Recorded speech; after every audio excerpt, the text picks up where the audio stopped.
I work 1 day a week as a clinical psychologist in NHS Forth Valley. I have worked more days than that in the past, but that's just how much I'm working at the moment. So in that job I work in the adult psychology service. We see anyone above 18 years of age with mental health difficulties. So in that job, my main job is working with clients, offering assessment and where appropriate therapy. And I would mostly in that job use cognitive behaviour therapy, but also use an approach called compassion focused therapy, and also draw on mindfulness. So that's my clinical job. And in my job at the university, I work as a clinical tutor on the doctorate programme in clinical psychology training. So that's a postgraduate course for training clinical psychologists. I work as a tutor, which means I'm responsible for the placement side of, because they work as NHS employees as well as students. So I'm responsible for overseeing how they develop on placement as a clinical psychologist.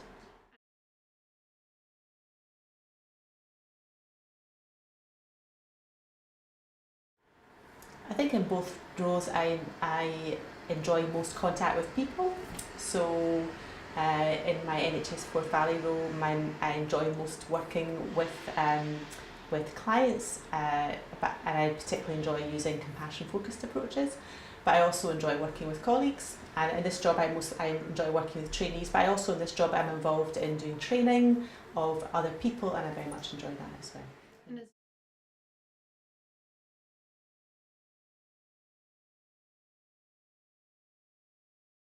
So some of the paperwork and in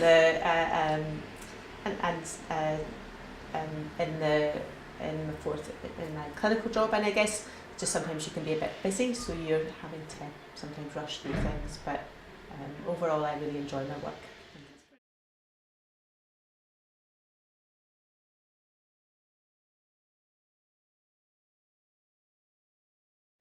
So it was a bit of a process, as I went to university to do English initially, but was always interested in psychology. I'm quite old, so you couldn't do psychology as a higher when I was at school. So I just found the psychology lectures really inspiring, and I guess I've always been interested in what makes people tick, and that's probably why I liked English as well, because you're trying to understand people, and I particularly enjoyed in my psychology degree that the ones that involved working with other people to help other people, but also to understand other people. So that sort of took me down a route of wanting to work practically with people.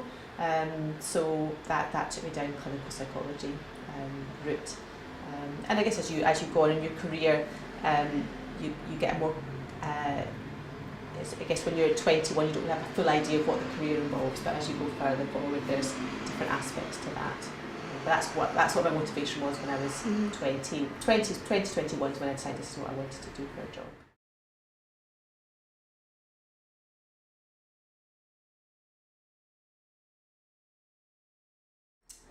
I would say that when I started, I probably had an idea that I guess in two ways. One, as a psychologist, I felt you'd be helping other people, whereas now I feel it's more my job to facilitate the person helping themselves, but facilitate that, create an environment and a thing. And I guess in the beginning, it's not that I saw the other person as different from me, but I would see myself as a psychologist and as a client, whereas I've gone on through my career, I'm much more, see why we've got two different roles, much more similarities between myself and my clients. So because you have more life experience and understand more about how life works. So that's probably the main, just my understanding is more in depth, and that we all can suffer from anxiety and low mood, and that's can happen to psychologists as much as anyone else.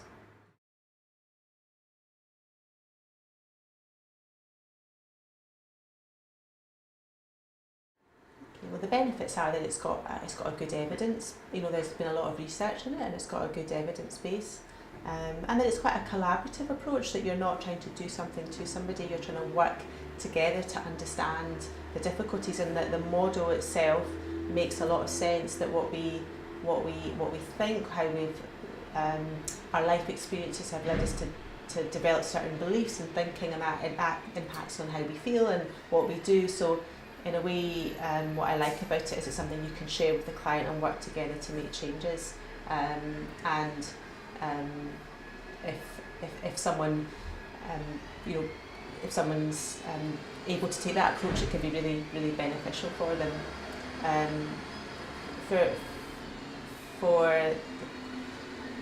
I guess it involves the drawback. It's not a drawback so much, but it involves quite a lot of hard work and effort and making changes. So it's not always it's not always the right time for people. And there's also a range of other therapeutic approaches that can be helpful. And one of, I guess I also do what we call compassion focused therapy, because sometimes people can see the evidence against their thoughts but struggle to feel it. So sometimes we can use other methods that might help with that. So it might not be the right approach for everyone, but I think it can be a really helpful approach for lots of people, especially. And I guess there's more and more research going into sort of adjust it for different conditions and different types of difficulties, longer standing and more recent. So, but there are other approaches that also have, like mindfulness, or that also have quite a good evidence base as well for certain areas.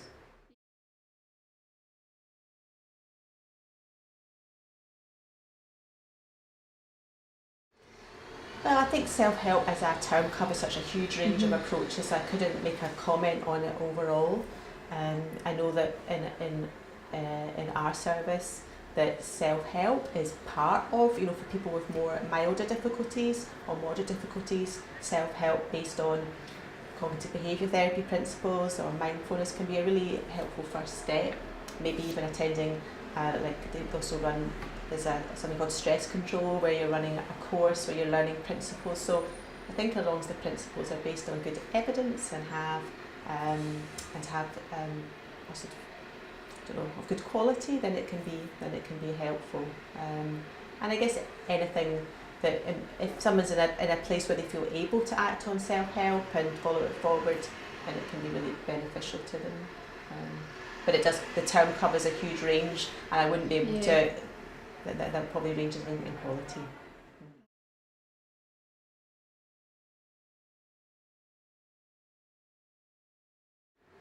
Okay, it's quite a range, but different types of anxiety are quite common. Depression. I mean, you've got to think, I work in a service that doesn't see the whole range. I don't work in a community mental health team. I work as a psychologist service. We sometimes self-harm, sometimes suicidal thoughts, quite a lot of self-criticism. And sometimes people have had difficult life circumstances in their childhood that they're trying to come to terms with as well, or to work with. So I think that's probably the most common. There are obviously other difficulties that body image and appearance all comes into that as well. But in my area there's a separate eating disorder service, so I'm seeing people with eating difficulties, they're usually at a milder end and part of more other difficulties as well.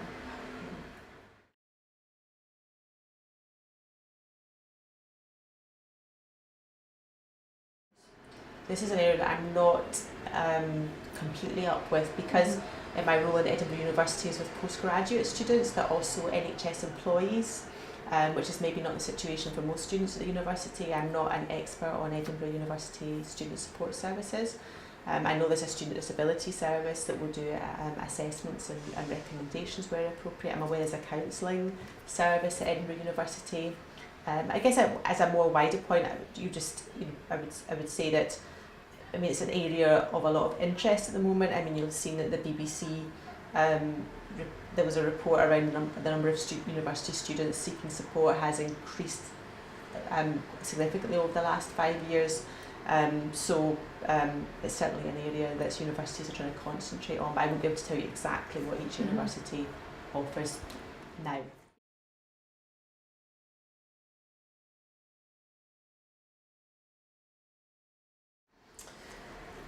I think stigma in general about mental health issues is less than it used to be. I don't know about antidepressants in general, but I think probably people have mixed feelings about being on antidepressants. That's my experience. Some people find it very helpful, but some people can have mixed feelings about the fact they feel they would prefer not to be on them, but they find them helpful. So I think people can have complicated or mixed feelings about it. I mean, I think there is still stigma about mental health difficulties, but to me things are going in the right direction with some of the campaigns that have been around. But there's probably still work to do on that.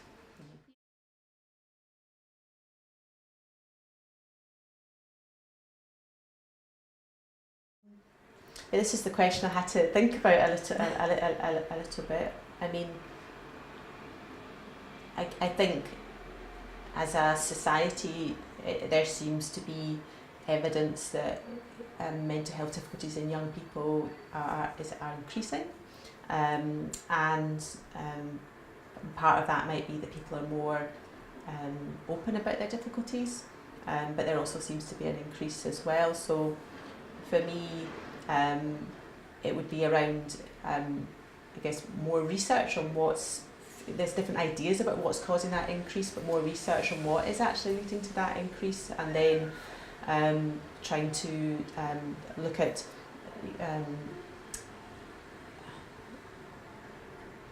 I guess looking at societal changes as well as service changes to try and help people with those difficulties. So I think things like, you know, access to good self-help resources quickly,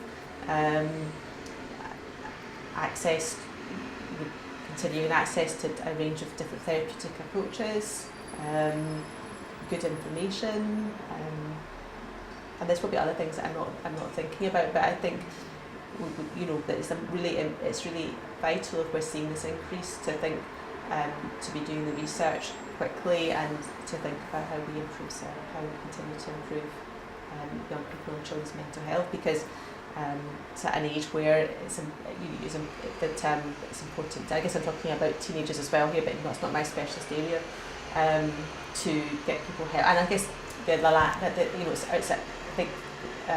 important areas of early intervention, of trying to catch mental health because early rather than because it's much easier to intervene, and exploring ways of working with schools and working in universities to be able to offer that early intervention at the earlier stage of a mental health difficulty rather than a bit later.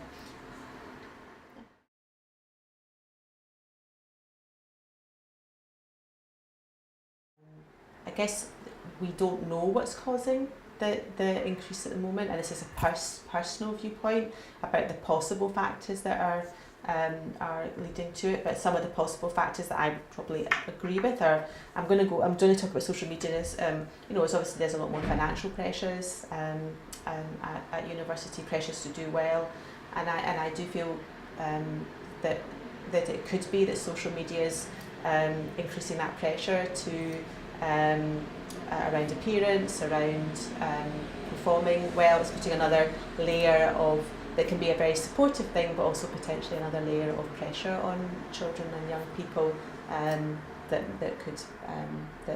is possible. And I think that's why I'm saying that about research needing to look into these factors about what's contributing. And I think, you know, at the age of 18, there's a lot of transitions happening, say from home to university, where you don't have your support networks, and for some people, and I guess you're having as a generation, you're having to negotiate that whole area of social media, which wasn't the case, which obviously could have some benefits, but may have some downsides. But I think it's an area that a lot of people wonder if it does have a role or not.